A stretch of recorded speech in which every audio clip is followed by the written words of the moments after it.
Why does gel overlay is lifting, peeling, being cloudy, or wrinkling when you apply it? In this video, I will cover the most common problems, how to avoid and how to fix them. Coming up. Hello, I'm Anastasia. In this video, we will work on gel overlay troubleshooting.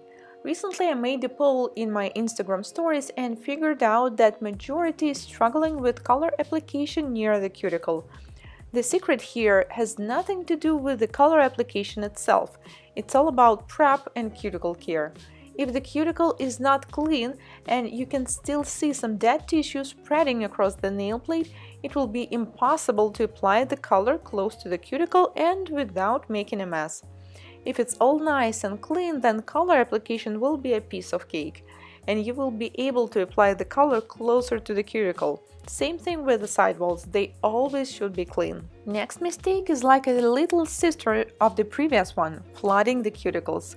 The reason for it might be the same, natural nail prep and improper cuticle care. Another reason may be thick color application. If there's too much gel on a brush, at some point you won't be able to fight the gravity and it will simply fall down, flooding the sidewalls and the cuticle.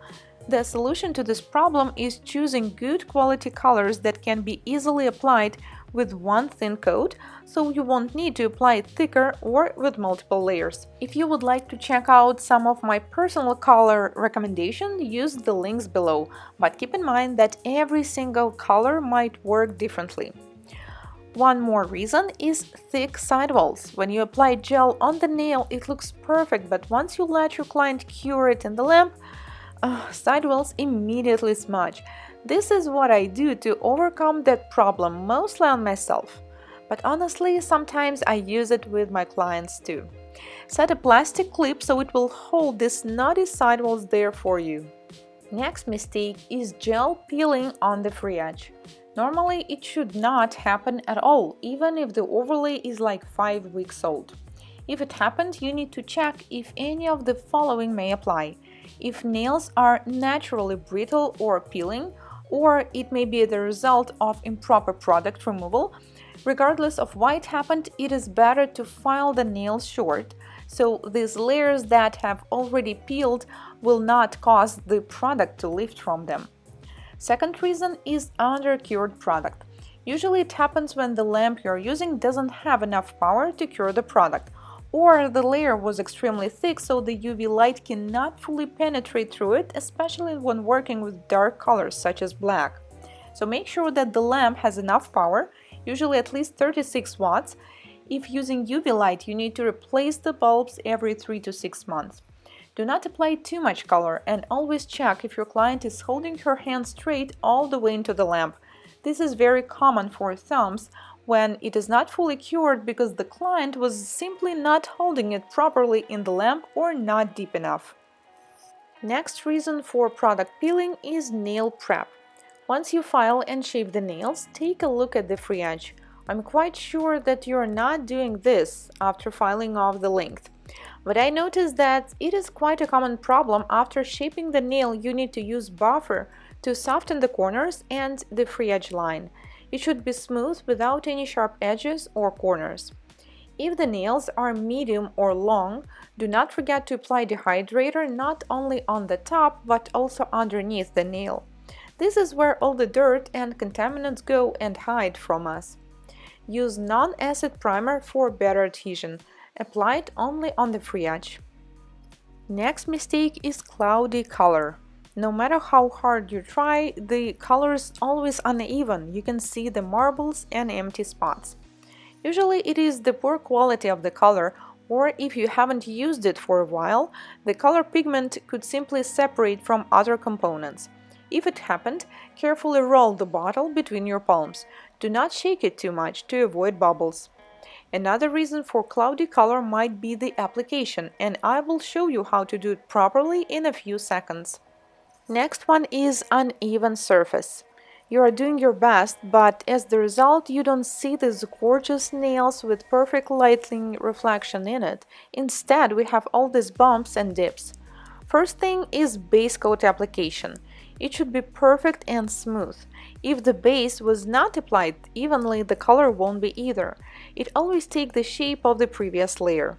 I personally prefer medium consistency base coat such as Cupa, because it's not too runny and not too thick, so it self-levels a bit and you can easily control it.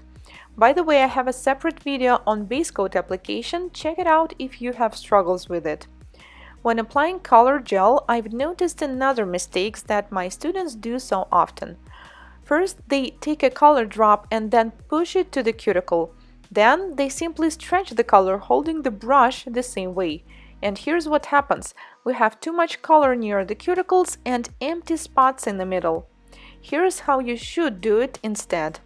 Take a drop on one side of the brush, carefully push it all the way to the cuticle until you see this perfect cuticle line, and then simply stretch it with a very light touch, holding the brush like this, flat and parallel to the nail plate. So basically I'm stretching the color that was in this first drop of gel. I'm not taking any additional color, so that's why the application will be so thin. Next mistake is color wrinkling after you cure it in the lamp, and sometimes it may happen if you put the nail from the lamp too early. Let's say you freeze cure it for like 5 seconds, but that's not enough to fully cure the color.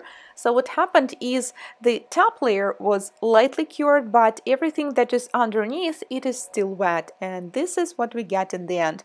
So here the simple solution will be use only high quality products, do not freeze cure intense colors such as bright white or dark black. And the last but not least mistake is when color is kind of running away from the cuticle as you apply it. And the reason for it is sometimes in the sticky layer, especially if you combine the base coat and the color from different brands. And the simple solution is to take off the sticky layer after you cure the base coat. Or you can simply use the dry gel brush, or it may be any synthetic brush, and even out the sticky layer after you cure it. And do not worry about the adhesion, it will still be there, I promise. And the easiest solution is definitely using the same brand of gel polish, color, and top coat. That's it, we just worked on 7 most typical mistakes when doing gel overlay. Let me know if this video was helpful for you and if you're guilty of any of these mistakes. If you enjoyed it, do not forget to like and subscribe so you will not miss my new educational videos. Thank you so much for watching, and I will see you in my next one. Goodbye!